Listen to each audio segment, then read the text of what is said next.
Welcome to the Career Coffee Chat podcast. I'm your host, Aaron Urban, certified career strategist and executive coach, removing career roadblocks so you can achieve more impact, influence, and income. Welcome to this special HR expert panel event for your career growth.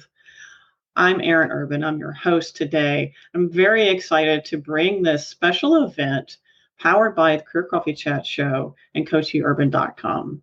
Now, if you've never seen my smiling face before, my name is Aaron Urban. I'm an executive coach, and what I do is I help emerging and evolving leaders remove those pesky roadblocks that block them from achieving more impact, influence, and income.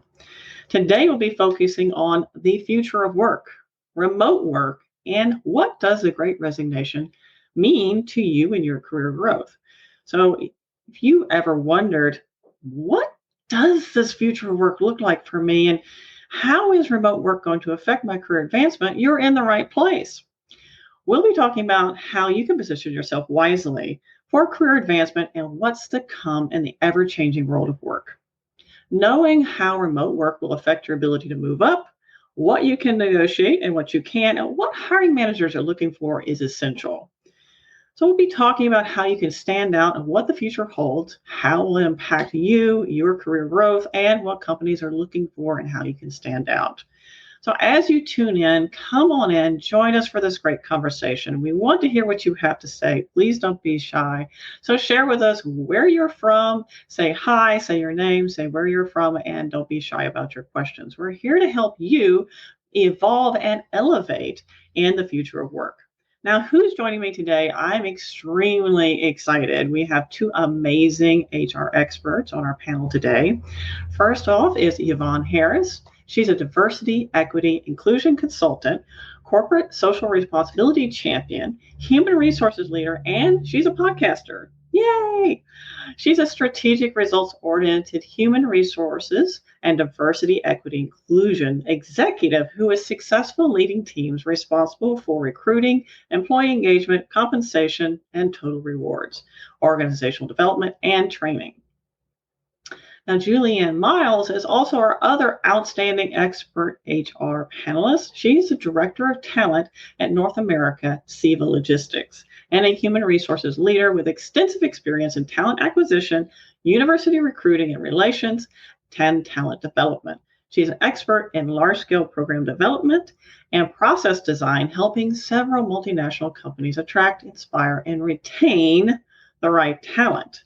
You'll notice I emphasized retain because right now we're having a little bit of a challenge doing that in our very interesting world of work. So as you tune in, please say hi, say where you're from. We'd love to welcome you to the event and ask your questions. And without further ado, I am very proud to present Yvonne Harris and Julianne Miles. Great to have you on this special event with me. I feel very proud and honored to have you both here to share your insights with the world about what we can expect for the future of work.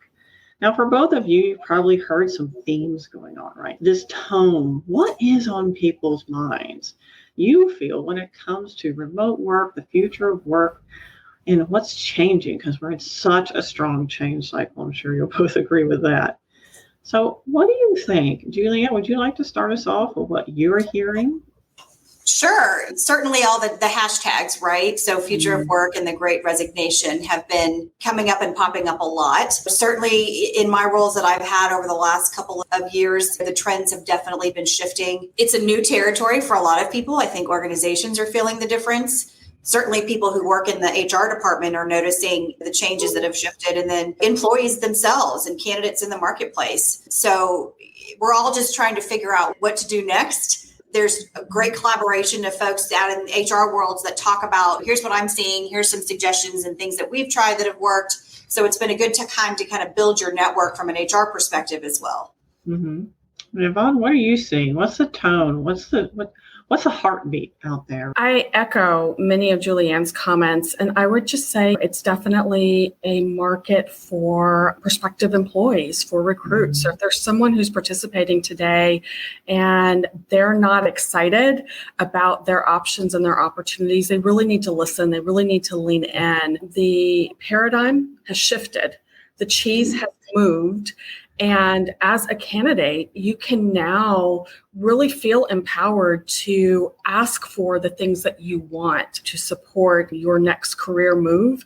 And as employers, many employers now are much more open to opportunities to be flexible, whether it's hybrid working arrangement, virtual versus in the office. And I know Julianne and I can kind of talk through that. But I would really challenge anyone listening today to write that list of everything they want to see in their next opportunity, because now is the time to start to manifest some of those things. Right. That's great. I'd love to expand on that theme a little bit, if you don't mind, because that's really what's on a lot of people's minds. I want to say hi to Cornelia, tuning in from Spring, Texas. Always, even if you're watching the replay later or the live cast later on or the replay or video later on, just reach out to us if you have any questions, okay? Specifically around, let's focus on what are those negotiation points? Because you mentioned remote work. And of course, that's a big thing. A lot of research and studies are showing that people are quitting if they don't feel like they have that flexibility.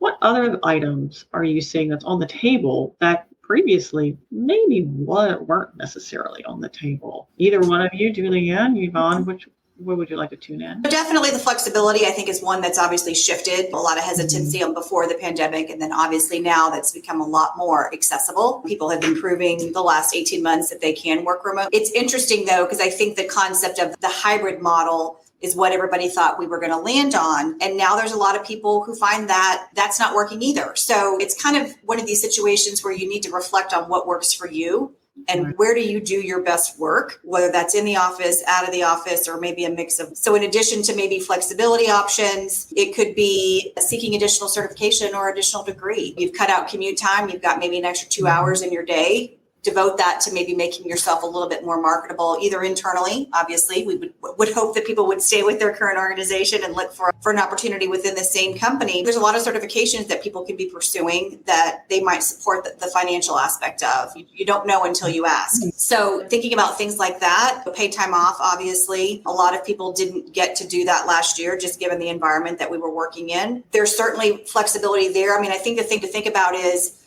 where does an employer have flexibility to provide additional benefits, whereas things that might be a little bit more structured, like if you prefer a certain benefits provider over another, that's not something that they can give you. That's kind of a non-negotiable. So really thinking about what is it that would make your job better, and don't be afraid to ask. The worst thing they're going to do is tell you. Right. Good point.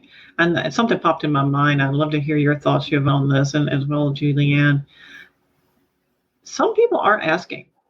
They're just leaving, because they feel like their immediate leadership is not supportive and may have demonstrated unsupportive behaviors in the past, and they don't really know who to turn to. So what would you say, if that's the case, which there's a lot of that out there, what would you say to those individuals? What can they do versus just leaving? Yeah, well, Julianne aptly stated, you never know until you ask, right? Or you don't know the response till you ask. One of the coaching points that I've given, some that I've mentored throughout the years in my career, is that when you do go for an ask, Erin, it's not always what you say, it's how you say it. And I would say in this moment in time, don't go in and ask for one thing, ask for options. Like if I go in, I ask for 5 things and I get 2, I still got 2 things that I didn't have when I came into that meeting. So whether you're looking to reshape the relationship with your current employer or you're meeting with a prospective employer, what's your list? What's your personal what's in it for me list? Sticking to that term of flexibility. Employers now are much more flexible in listening and wanting to respond and seeing if they can support different asks. But if I go in for one thing and the answer is no, well, I didn't get anything then from that particular meeting. So let me just put my list together. And whether it's working from home, Julianne, I agree with you. Some people are over this work from home thing. Many people want to get back into the office. I think it's tied more to flexibility and just how I flex my work in my life. People are connected now a lot more than they've ever been. But if I want to take my lunch at 2:00, I just want to have that flexibility with this work environment to do that. So those are the types of things that I encourage people to really think through and go for a comprehensive ask list. That's great information. Thank you, Yvonne, for sharing that, because you're absolutely right. When I coach clients in negotiation, I tell them to ask for a little bit more than they expected to get, because that allows some wiggle room. Because if you come in with the low ball number, well, that's what you're going to get probably. But if you ask for a range and that low ball number is more like what you really want, then it's more likely for you to you actually get that range, if you will. So, Julianne, what do you think about what Yvonne shared as far as what's on the table that maybe previously wasn't on the table pre-2000? Well, and I definitely see this from the aspect of people are leaving before they're asking, which I think is an important point that we need to make sure that me as an HR person we're considering, because it's so much better to retain that person and give them the little ask that they might have than to have to start all over. And then you've lost all that tribal knowledge, if you will, that the person had regarding your organization. If you're out there and you're considering, okay, I'm not happy in my current role for whatever reason, it's not challenging you, it's not what you want to do, you don't have the flexibility that you'd like, is spend some time thinking about what do you want, to Yvonne's point. Nobody owns your career, but you're responsible for your trajectory within the organization. Building a relationship with somebody internally to kind of be your mentor, whether it's your manager or somebody else, can kind of be that guide, helping you navigate. But at the end of the day, the only person who's motivated to achieve success is you, right? So having that self-reflection of, what do I want to do? What do I enjoy? What am I not enjoying? And then work with that person that you have that relationship with internally to figure out, okay, how do I turn that into goals? And then how do I achieve those goals? And if the goal is, if you're working in role X and you really would rather be working in role Y, what do you need to do to get to that role Y developmentally, right? Is there a skill that you're lacking? Are there experiences that you really need to be exposed to? And then those may be your asks, right? So you're not necessarily asking for, I need more money, I want more time off, I want to work from home. It's, can I get exposed to a project that's going to allow me to learn something new, gain a new, broaden my capability so that eventually I'm now capable to move to that role Y. And I think that's an important thing to note too. Don't assume you have to leave a company to try something else out. The organizations want to retain their employees, so they're more likely to work with you to accomplish that. You just have to ask the question. Well, and Julianne, what's interesting is as I'm listening to you, I'm thinking it through it from the employee perspective. But I would also say if there's an HR leader or a talent acquisition leader that's listening to this broadcast, you can take everything that you just said and walk through it in a different way. Engage your employees before you're leaving with them. Have that same interview. What is it that you need in this season in your life? What are the wish list items for you developmentally? How is your schedule working? How can I flex better with you? So the conversation can happen either way, but instead of waiting for that person to get the next offer or to be in the marketplace looking, why not have the conversation now? Right. I mean, I think it's an HR person's worst nightmare to have these conversations after the other person has an offer in their hand, right? You don't want the candidate to get to that point. And I think a lot of organizations struggle with that. But the transparency between what the employee desires, what the gap is to get there, and how can the organization support that internal mobility is a challenge because organizations have lots of people. And how do you document? How do you report on it? How do I know if somebody's mobile? If I've got a position open across the country and I want to look at the organization to find out where that talent might sit internally, what's the best way to do that? So I think that there's obviously things companies can be doing to support that, to ensure that those employees know of the opportunities more than just voicing it to their manager. How do we make sure that it's widely communicated and understood? Exactly. Yeah.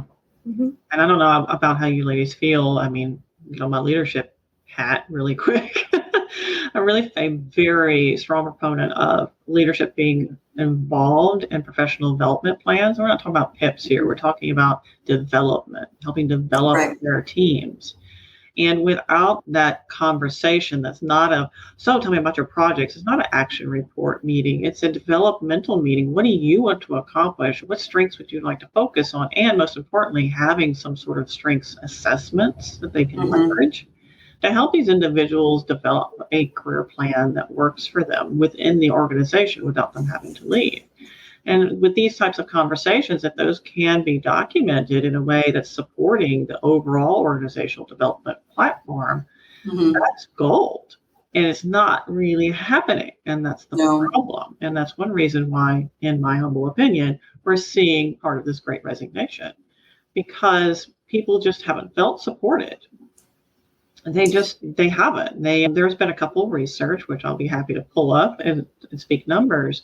But I think it's a lady, I forget, she was over O&D and for Hulu, and she ran numbers on why people were stressed and burned out. And she said, well, they feel stretched too thin, and they didn't feel like they had meaning. That's a problem, right? But back to your point about asking before you leave, I feel like a lot of employees don't feel empowered to do that. And what would you say to them? I think you have to build that trust within your circle, right? Within an organization. And again, like I said, whether it's a manager or it's a mentor, you need to find somebody that you can have these conversations with. I know a lot of organizations do performance management down, right, as they filter through the organization, and you talk about goals and development areas, et cetera, as part of the structure within a company. And I think it's up to the employee to really push up a little bit on making that more meaningful. And that's difficult to do in a work environment, because you're no longer able to just drop into somebody's office and be like, hey, I had a quick question. What do you think about blah, blah, blah, blah, blah? Or I've been really thinking about expanding my experience in XYZ area within this company. Who could I reach out to start a conversation, have some initial discussions about that? It's hard to do that when you're at home sitting by yourself behind a desk. So I think it's going to require people to really consciously make those efforts, schedule time with your boss. And I was having a conversation with a young lady I was mentoring in my last organization. And I said, this is outside your normal one-on-one, right? Where you're reviewing the work tasks that you've done for the last week. Here's where I'm at on project A. Here's where I'm at on project B. This needs to be a separate conversation to say, here's what I'm thinking, and here's what I'm thinking long-term, short-term, whatever it might be about my career. Right. Do you see any gaps? What can you help me understand about how I get there? It needs to be separated from the normal one-on-one. But again, the driver has to be the employee. Mm-hmm. Yvonne, would you agree with that? Yeah. I totally agree. And I would just add to it, though, that before you can even engage Julianne as an HR director and leader in the conversation, you've got to get clear on what it is that you want. What are your goals? What are your asks? And if you haven't been asked the question in a long time, I think, Erin, a basic premise is that we're just saying, okay, everyone's walking around with their goal sheet. And that's not necessarily the case. A family member of mine just asked me recently what were my goals in a certain space in my life. And I'm so glad that he did, because I couldn't articulate it in the moment. And it was a gift for me to say, okay, I really have to get clear on this particular area in my life if I want to have the intended outcomes. So again, for those who are listening today, your manager probably does have your best interests at heart, would love to engage you in a conversation like this, but you've got to be organized. You've got to be clear. You have to have your list. You have to have but just to walk in, like Julianne, you're saying, hey, can I get a minute of your time? Or can we chat about this? That's not how you approach this conversation. It has to be scheduled, and it has to be more thoughtful. Yeah. Very good point. Yeah. Julianne, were you going to say something? No. I was just nodding my head in agreement. Yes, Yvonne, I agree. Yeah. Yes. Yeah. I mean, a couple of things I've heard so far are, number one, don't just leave. At least have the conversation. And I'd love to circle back a little bit to those people, because there's a lot of this case. I hear it so much. I know it's out there, just in my segment of the population that I serve and interface with, where they don't feel comfortable talking to their boss because there's a fear-based leadership, right? I'd like to circle back to that. But what I've heard so far is, don't just leave, at least have the conversation before you get another offer in your hand, because that is what I hear the most common. Well, I'll have that conversation when I get a new offer. Well, sometimes that either doesn't happen because you haven't necessarily built yourself up with the right job search marketing plan, or it does happen, and by that time you're already kind of out the door. Your And decision is made, right? it's a much more tense conversation. So as you mentioned, it's HR director's worst nightmare. Can you share us a little bit why that is the case? Because that's all everybody's assumption. I'll have that conversation around the offer. I would say because then you're in the reactionary mode. And honestly, at that point, the employee's like, well, now all of a sudden you're willing to come to the table with these things that you're willing to offer me. Why wouldn't those have been on the table beforehand? And I think a lot of it is about the communication, right? If I didn't know that this was something that you were desiring, then I couldn't have been able to have that conversation with you to say, okay, let's evaluate, let's talk about it. You're bringing it to me at a point where basically it's almost too late. One, because the person's already probably made the decision, right? If they already have the offer in hand, they're halfway out the door anyway. And two, to me, it doesn't come across correctly, right? If you're a company and you're an organization that's truly valuing your employees, these things should be coming up naturally in regular course of business, not at the point where somebody's about to walk out the door. And it's scrambling, trying to figure things out. What can we offer this person? What can't we offer this person? What flexibility do we have? Those sorts of things. So it is a little bit problematic at that point. The other thing I will add based upon what you were just talking about is don't assume the grass is always greener somewhere else. Yep. And two, starting a new role in a new organization is extremely challenging. So think about that part as well as you're evaluating your options. You can stay with the current organization where obviously you have a lot of familiarity with, a lot more about. I think people take advantage of that. Looking internally is a much smoother transition, whereas starting over at a new organization can be somewhat traumatic, depending upon what changes take place that maybe you weren't aware of. Your commute may be longer, whatever the details might be. But I've learned that very much so in the last couple of years, just given the market in Houston has been very roller coaster-like and layoffs and all those sorts of things that I'm exhausted starting new jobs. And there's nothing I want more than to stay in a role for a significant amount of time, to have that routine and that familiarity. So don't take it for granted that the grass is going to be greener. Yeah, build your network too, because that's for sure. Yeah, I mean, it's hard to do that if you're skipping around everywhere. And for those of you tuning in or watching later, what are your questions when it comes to the future of work, remote work, great resignation, career growth, and career advancement as we move forward in this very evolving time? So don't be shy. Feel free to ask those questions. Yvonne, do you have any thoughts about that? I know that based on what I've heard a lot of, people don't feel empowered to ask because they feel blocked at either their direct level of management. It's fear-based leadership. The demonstrated actions have either they've asked before or something of that nature, and they've gotten lip service and nothing happened, or it was just they didn't feel comfortable doing that because this individual that they report to has made it very clear that it's not welcome. Right. So then what do they do? Yeah. So Erin, in that situation, and when you're going through your process, right, only the real relationship that you have with your manager and your direct report. And if it's reached that point, Erin, you may not have a choice but to cultivate a new and different relationship and get your needs met with the new employer. I guess what I would challenge, and it ties forward to Julianne, is that sometimes relationships just have an ebb and flow. I think everyone right now is tired. Everyone's a little mentally exhausted. And maybe your manager is just as exhausted as you are. But engaging in this kind of conversation could be that spark that helps the two of you reconnect and reposition how they look at your career, you being the person, and maybe even your manager would be inspired. Hey, Julianne took all this time to think about her development plan. Let me think about mine too. But I'm just thinking about this conversation because if you have to tee up a new relationship with a new employer to ask for what you want, when do you ever learn the lesson that in the moment, in that relationship, you're still empowered to ask for what you want? And wouldn't anyone that lesson on the table and just think that new grass, greener grass, whatever is my answer, when maybe the answer was just in the ask. Yeah, that's powerful.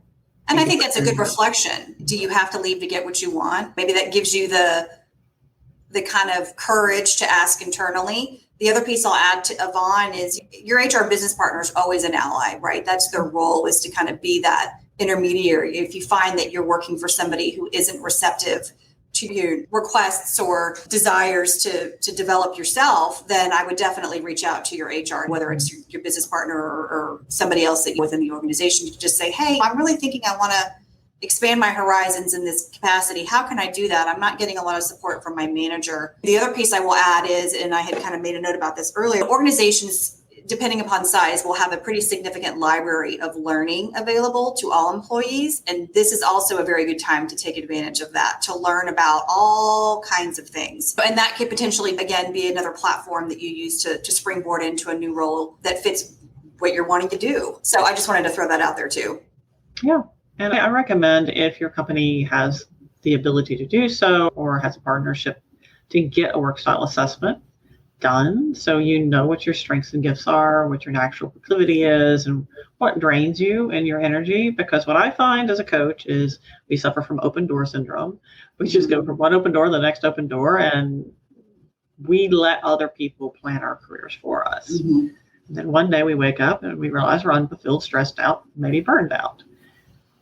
We're not happy. So it's important to understand what gives you energy, what drains your energy, so you can develop a career path that's authentic to you.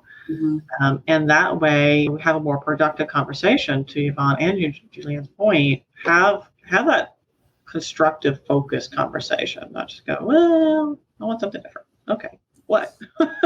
I don't know. Yeah, I don't know. I haven't really thought about it. Well, maybe we should do that. So I'd like to shift gears a little bit and talk a little bit about remote work and how that is impacting career growth, involvement, networking, because it is, right? Or I thought we were going back into this hybrid work world. And even if that does eventually pan out, it's not really going to happen the way people think it is.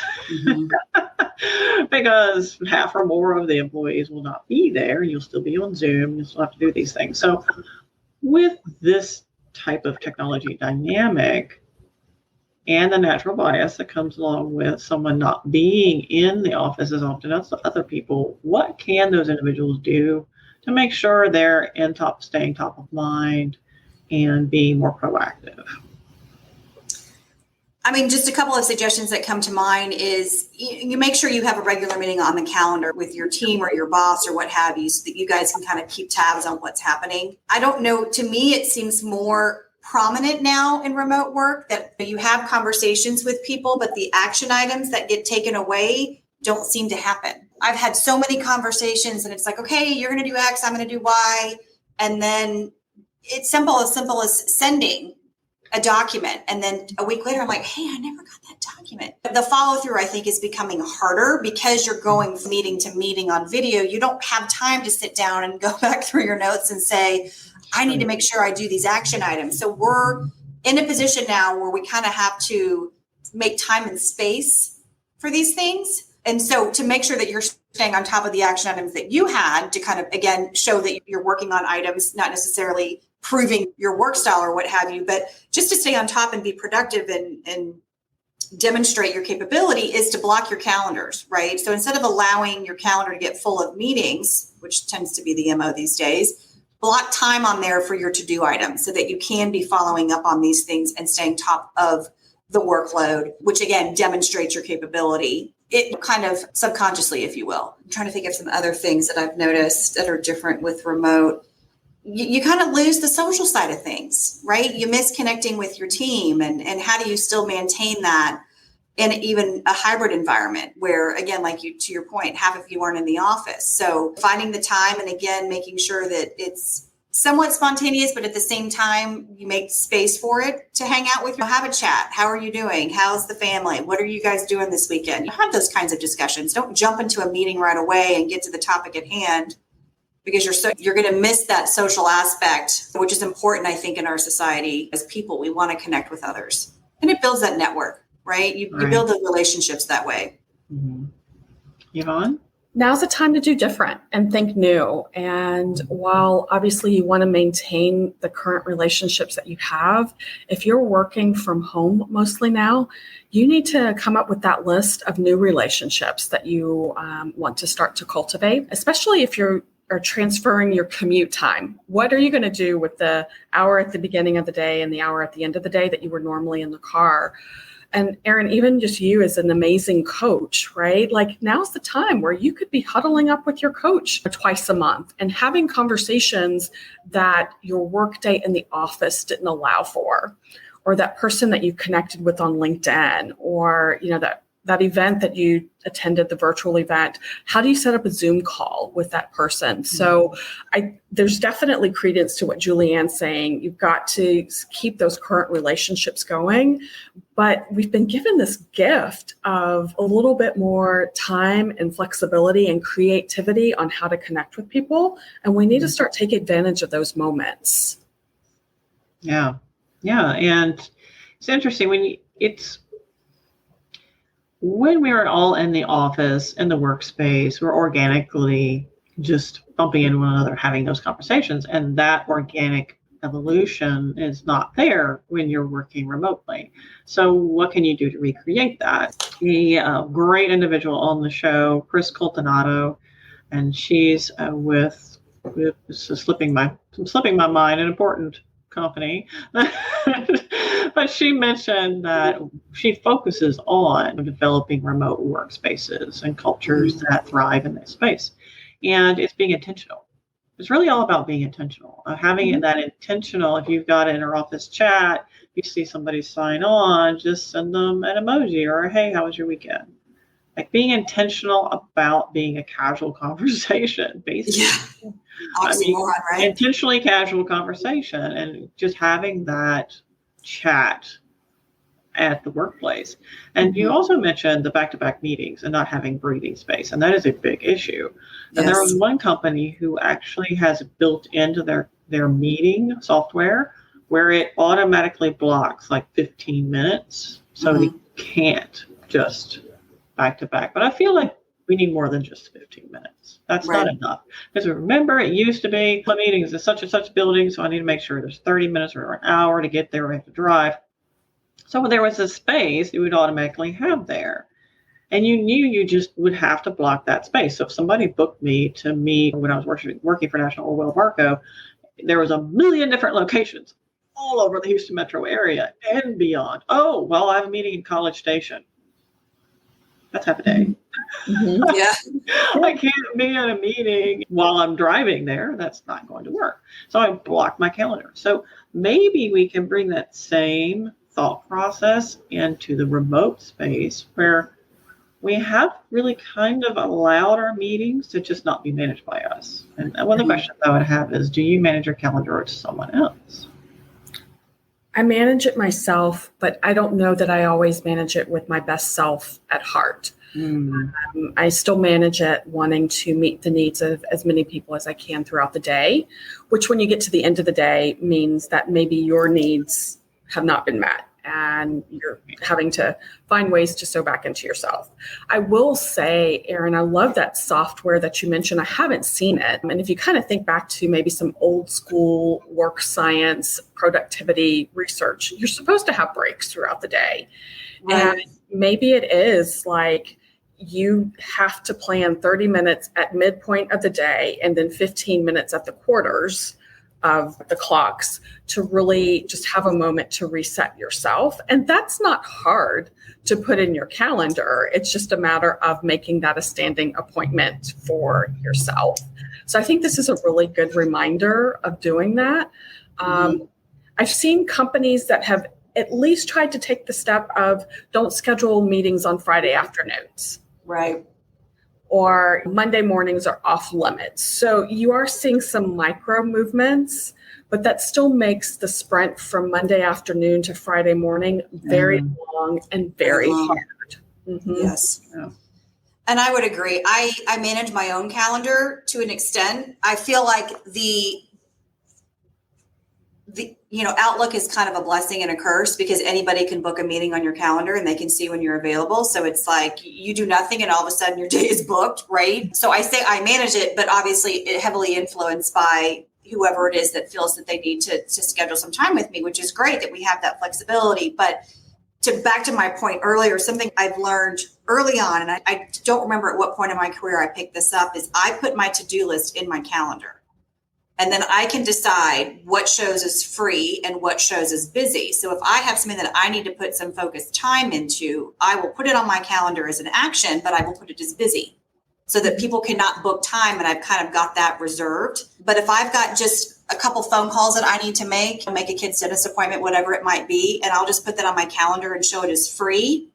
And if something happens that overbooks it, I just move it to the next day, right? And I can control things from a flexibility perspective that I know what do I have to get done versus what maybe I have a little bit of flexibility on, and it just keeps rolling to the next day until I finally get the space and time to do it, which is usually on Fridays. But for me, that has worked pretty effectively. I can keep track of what I need to get done. People can book time as they need to, but I'm not stuck in a rut where every minute of my day is totally scheduled. Mm-hmm. Yeah, So as a coach, as a coach, I'll challenge you a little bit, though. Those phone calls are just as important. True. My kids do need to go to the dentist. Maybe those need to be tasked, So here's an interesting cultural brain. It's a mindset we have. So we feel like our life and our career is separate things, and they're not. It is a one thing. It is a one unit. People talk about work-life balance. We're just really talking about life balance because your career lives inside your life. And it's not that you shut the door in your personal life when you start your 8 o'clock work schedule. That's not the case. Your life's still there. You're still there. You're a human being. You're still there. So it's how do we blend this in a way that honors us as whole, authentic humans. And what I'm seeing is this mindset where, I can't book time because I know that from 9 to 10, I'm most productive and I need to get this project done. Yes, you can book that time as work time that no one can schedule a meeting there because you need to get things done. Mm-hmm.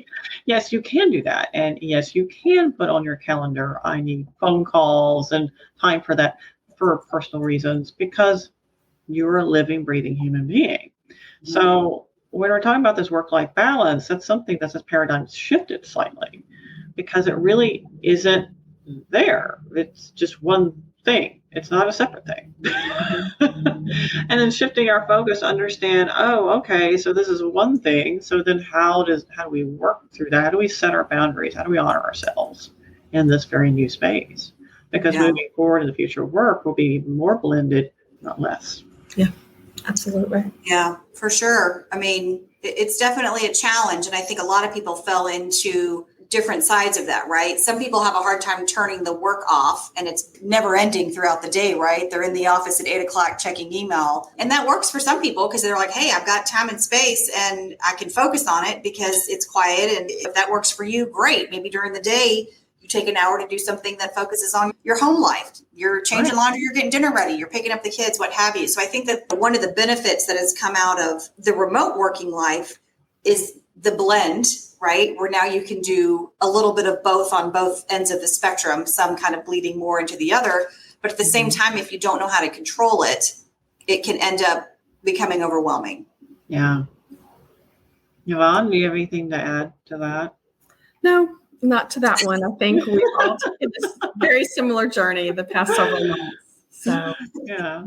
Teaching math while I know attending a conference call. Exactly. Listening in fifth grade English. But think of how productive you're being. You got two things done at one time. Yeah. Mm-hmm. Yeah. Sometimes we have to. I mean, it's a very crazy world we live in right now because there's so much change, and that puts a lot of stress on us mentally and physically. Because when we're pushed into a strong change cycle, our habits, our routines are evolving, and that's what saves our brain energy. So whenever we're having to change those habits and routines or coming up with new ways of being, it costs our brain mental energy, and we're seeing more emotional exhaustion too as a result of that. So I like to just touch base. So far we've heard a lot about some great insights. And so, hey, reach out to your manager before you just leave for those opportunities within the organization. And if you feel stonewalled, reach out to someone that will be receptive ear to what you want to accomplish and be specific about your goals. Most importantly, when you do have those conversations, and that's true whether you're looking internally or externally, we need to be specific about our ask. And then also, so remote work, how can you stay top of mind? Be intentionally casual. Right. about making, and then being very intentional about those one-on-ones with your management. And my favorite question, whenever I meet someone or growing my network, who's someone that It's a good question. That's a great question to ask. And that starts, particularly if you started work during the pandemic and you've never been in the office, it's always been remote. So you want to be intentional about your outreach and staying top of mind. And then Julianne is actually expert at that. Yes, I've started 2 jobs remotely, and I will say my experience with both have been night and it's not a knock on any company, and this is something to think about before you leave your current organization. Starting a new job in a remote environment, I felt like a consultant. I had no kind of connection to the people I was working with, which made me feel like I was on the outside, and I was literally there as a consultant to provide support for a project. And then when the project was done, it was my time to move on. And my current role has been very different. And I think a lot of it was that intentional connectivity, right? You have to make up for the fact that you're not in an office where you can just casually meet people. And so again, lesson learned for sure. Yeah, that's great insight. Thank you for sharing that. So when we're looking for, I'd like to shift gears again. So when we're our final gear for our panel event today. So when we're thinking about evolving our career and ourselves through this future workspace, what are something that someone can do to make sure that they are evolving based on the future of work? What are hiring managers looking for? Maybe they weren't 2 years ago. What are some of the themes that you see there when it comes to the hiring process and what people are looking for internally that might be different to help people make sure they position themselves wisely? I go back to that concept of broad capability. There's this new thought about what they call the gig economy, right? Where we really need a workforce that we can internally move around, because that's much more efficient than keep hiring people based upon experience. And this to me is the shift between hiring for experience and hiring for a skill set, right? It's starting to kind of become a little bit more diluted because in our perspective right now, the hiring market is so tight that if I'm looking for somebody with an X amount of experience, my candidate pool is very limited. But if I'm looking for a skill set, my candidate pool is a lot wider. And it's retraining the minds of an organization to say, don't look at what somebody's done, look at what they're capable of, right? And building out that skill set as an individual is important, right? What is it that you need to know that kind of makes you a little bit more, your organization can kind of move people from here to there with little impact, right? Because you've got a foundational skill set that is applicable in both areas. And that can be in any environment. You think about somebody working in a warehouse. If you can pick and pack, then you're a much more useful employee than somebody who can just pick. If you're an IT person and you can, and this is probably not the right terminology, but I'm not an IT person, you can write or speak multiple IT languages, you're much more marketable internally and useful to an employer than somebody who can just do one. So I would say that development piece as an individual is stay on top of what's happening in whatever it is that you do and making sure that you're growing and building that capability so that you can become more useful to your employer, if that makes sense. Yeah. Yvonne, what do you think? Yeah, I think everything Julianne said is spot on. It's just that moment of reflection. So I'm going to walk through this now from the candidate perspective. What's my personal brand? What is it that I'm presenting to an employer as my skill set? So Julianne mentioned having the broad scope. You're the all-around athlete, but even all-around athletes have specialties in terms of positions or something that they have a natural bent for. What's your natural bent? And are you articulating that as you're meeting and networking and connecting with prospective employers? What skills have you gained during this time since March of 20? What online trainings have you taken? What's on your to-do list that will upskill you and prepare you for that next opportunity? How do you make that a focus between now and the end of the year? So I think, again, to use your term, Aaron, that you used a couple of times, intentional. Now is the time to get intentional about yourself and what you're presenting. You're going to attract exactly the like energy that you're putting out there. What are you putting out there? What are you sharing with an employer? If I were to meet with Julianne, what would be the things that would stand out about her based on her package that she's presenting? And if you don't have a package or you don't know what your package is, that's probably where you need to start. Right, for sure. That's true. Very true. So with that being said, what's one thing that I haven't asked that maybe we should talk about before we wrap up? Here's one that can kind of, again, make you, a little more marketable employees, get involved, right? You've got that time back on your schedule now that you're not commuting. And to Yvonne's point that she made earlier, what are you going to do with that time? And I would say get involved, whether it's mentoring somebody else, maybe that you've got something you can share to help somebody else in their career, which in turn helps you, right? There's always a double benefit to that type of relationship. Find a BRG internally that you feel aligns with what you want and where you belong, and join that. And again, that helps build your network. But just find ways to give back, whether it's community, getting back to yourself, take some time off if you feel like you're at the point of burnout. Just do something outside of work that kind of makes you feel better and fills your cup a little bit. So I would definitely recommend that. Also, if you're looking at it from an attractive trait perspective to a potential employer, being well-rounded, that kind of helps from that aspect as well. Absolutely. Yeah. All great advice, Julianne. I would add to that, try to interact with someone new every week, even if it's via Zoom. Go through those contacts. Now's the time where you say, gosh, if I had time for a coffee chat with that person, who would that person be? And let's do a virtual coffee chat. I would also encourage people to really look at ways to become lifelong learners.